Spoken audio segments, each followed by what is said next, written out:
आखिर इस बिल्डिंग का इतिहास क्या है, क्या ये सब काम इन बीते 10 सालों के दौरान ही हो सकते थे?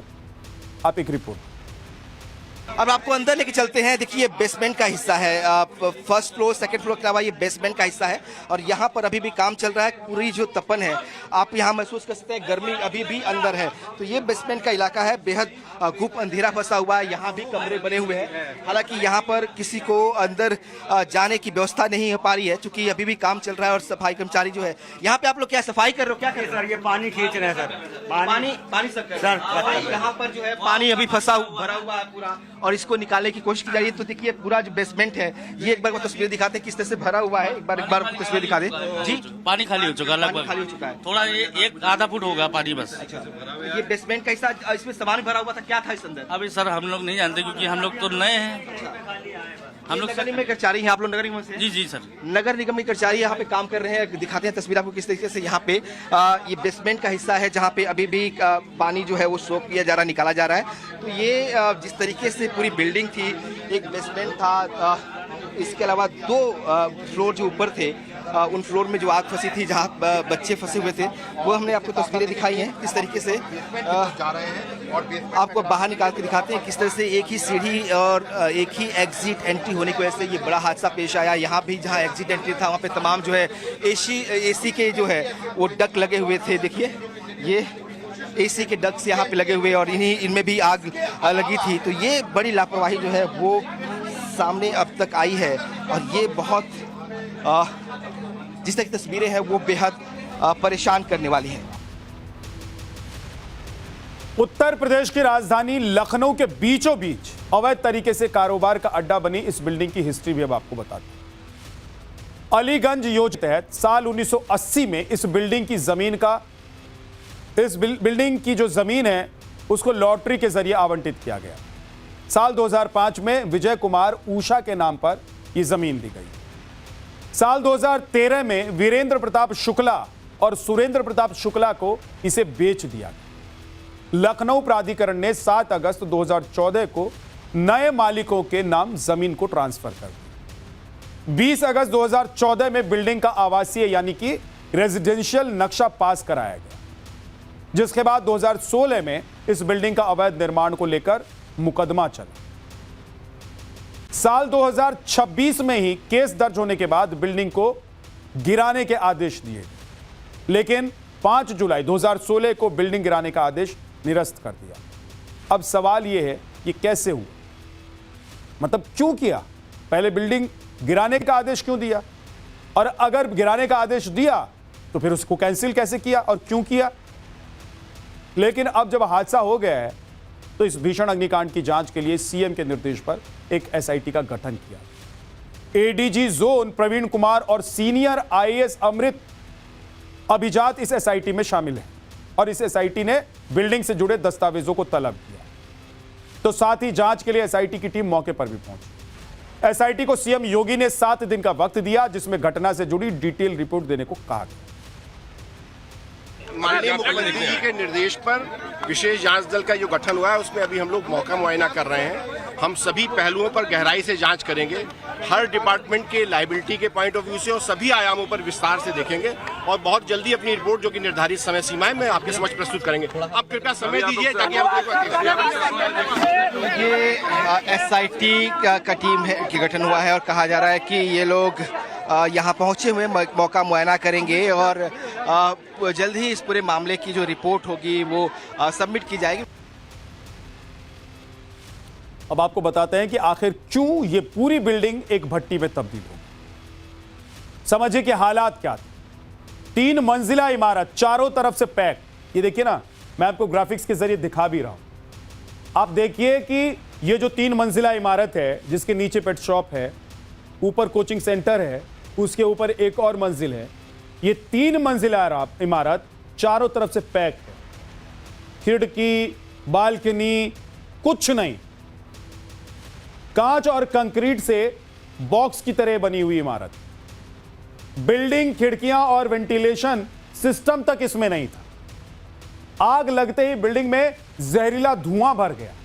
बाहर निकलने की कोशिश के बीच कई लोग अंदर ही दम घुटने की वजह से उनकी मौत हो गई। इमारत में जाने आने के लिए सिर्फ एकमात्र संकरी सीढ़ी का रास्ता था। ग्राउंड फ्लोर पर लगी आग से इकलौते रास्ते से लोग जहां से निकलते वो ब्लॉक हो गया। एग्जिट ना होने की वजह से कोचिंग लाइब्रेरी के जो बच्चे थे वो ट्रैप हो गए, फंस गए इसी बिल्डिंग में। ग्राउंड फ्लोर पर पेट शॉप है, क्लिनिक है और मैगजीन और गेमिंग जोन था। नीचे भारी मात्रा में प्लास्टिक, ज्वलनशील भरा हुआ पदार्थ और सामान था। ज्वलनशील सामानों की वजह से आग बहुत तेजी से भड़क। फायर फाइटिंग सिस्टम, स्प्रिंकलर या फिर अलार्म सिस्टम नहीं था कि वो बच जाता, जैसे धुआं उठता आग लगती तो बच जाता, लेकिन था ही नहीं। किसको पड़ी थी? जब जिस बिल्डिंग को 2016 में गिराने का आदेश आ गया था उसको 10 साल तक खड़ा करके रख लिया। आप सोचिए कि कैसे आंख बंद करके सिस्टम बैठा हो। बिल्डिंग में बुनियादी फायर सेफ्टी सुविधाएं मौजूद नहीं। बिल्डिंग में अवैध कॉमर्शियल एक्टिविटी चल रही। वो अवैध इसलिए क्योंकि रेजिडेंशियल पर्पस से इसको पास कराया गया था। इसका जो नक्शा था वो रेजिडेंशियल पर्पस था। 16 में इस इमारत को गिराने का आदेश दिया गया, फिर वापस हो गया वो आदेश, फिर 10 साल लग गए। लखनऊ के अलीगंज कोचिंग अग्निकांड से पूरे देश में हड़कंप मचा हुआ है। बच्चों की सुरक्षा को लेकर सवाल उठाए जा रहे हैं। ऐसे में लखनऊ में ही दूसरे इलाकों में भी चल रहे कोचिंग सेंटर्स की हालत बहुत खराब है। एलडीए की कॉमर्शियल बिल्डिंग को लेकर रूल्स की यहां पर अनदेखी की जा रही है। छोटी छोटी इमारतों में 80 से 100 बच्चे रहते हैं। सुरक्षा के यहां कोई पुख्ता इंतजाम नहीं नजर आते। हैरानी की बात यह है कि कोचिंग में घुसने का और निकलने का रास्ता यहां सिर्फ एक होता है। देखिए, अलीगंज में जो इमारत थी उसके आगे रोड चौड़ा था, स्थिति वहां पे बेहतर थी। यहाँ पे तो बिल्कुल ही हालत खराब है। एक ही आने जाने का रास्ता है हर जगह। वहाँ पे जो घटना हुई उसमें निकासी की पर्याप्त व्यवस्था नहीं थी। और वैसा ही यहाँ पे माहौल है। यहाँ पे अगर फ्रंट साइड इन सभी इमारत का अगर फ्रंट साइड चपेट में आता है, ईश्वर न करे कभी ऐसा हो, तो बच्चे फंस जाएंगे ऊपर तक। जी, निकासी की व्यवस्था होनी चाहिए, कहीं भी हो, यहाँ हो या कहीं भी हो, पर्याप्त। कभी आपने देखा है कि यहाँ पे कोई इंस्पेक्शन हुआ हो, फायर डिपार्टमेंट आया हो, एलडीए आया हो या फिर विद्युत सुरक्षा निदेशालय आया हो, उसने जांचा हो यहाँ पे स्थिति? जी, फायर वालों का तो हमने देखा है, फायर वाले आए हैं और लगभग सभी जगहों पे फायर सेफ्टी टैंक वगैरह लगे भी हैं। अहमदाबाद में जो घटना हुई थी उसके बाद यहाँ फायर डिपार्टमेंट के लोग आए थे और उन लोगों ने फायर सेफ्टी टैंक वगैरह यहाँ पे जहाँ नहीं भी इंस्टॉल थे वहाँ इंस्टॉल करवाए। बाकी मानकों का क्या, जिनकी अनदेखी की जा रही है? उन मानकों को भी पूरा करना चाहिए। नहीं तो सबकी जान सांसत में रहेगी। हाँ, जान तो हो सकती है भाई। आग वगैरह जो घटनाएं हैं उसमें तो जोखिम बहुत है, लेकिन जोखिम को लेकर जो तैयारी होती है, उससे बचने को लेकर जो प्रबंधन होता है, उसका अभाव यहाँ जितने कोचिंग सेंटर बने हैं सब में नजर आ रहा है। नोटिस देने की कार्रवाई हो, जांच करने की कार्रवाई हो, लेकिन एक्शन भी हो। केवल दिखाने के लिए हमने पाइप लगा लिया, फायर उपकरण करा लिया, लेकिन क्या हो रास्ते का? कैसे देखिए ऊपर से आने जाने के लिए ये भी एक नोटिस शायद चस्पा किया भी गया है इस पे। देखिए, विद्युत सुरक्षा निदेशालय ने एक नोटिस लगाया है। जरा कफील दिखाएं इसे। विद्युत सुरक्षा निदेशालय एक्टिव हुआ है 28 अप्रैल को। अभी 28 अप्रैल को लगाया। कृपया निम्नांकित विद्युतीय अधिष्ठापन का निरीक्षण परीक्षण अधोस्तरी द्वारा 28 अप्रैल को करने पर विद्युत सुरक्षा की दृष्टि से सेंट्रल इलेक्ट्रिसिटी अथॉरिटी रेगुलेशन इतने के मुताबिक पालन करता हुआ पाया गया। इस पे ये सारी चीजें ठीक है। विद्युतीय लोड के अधिष्ठापन का विवरण 18 किलोवाट है। कई बार क्या होता है, कनेक्शन ज्यादा वाट का होता है लेकिन अनुमति कम वाट की होती है।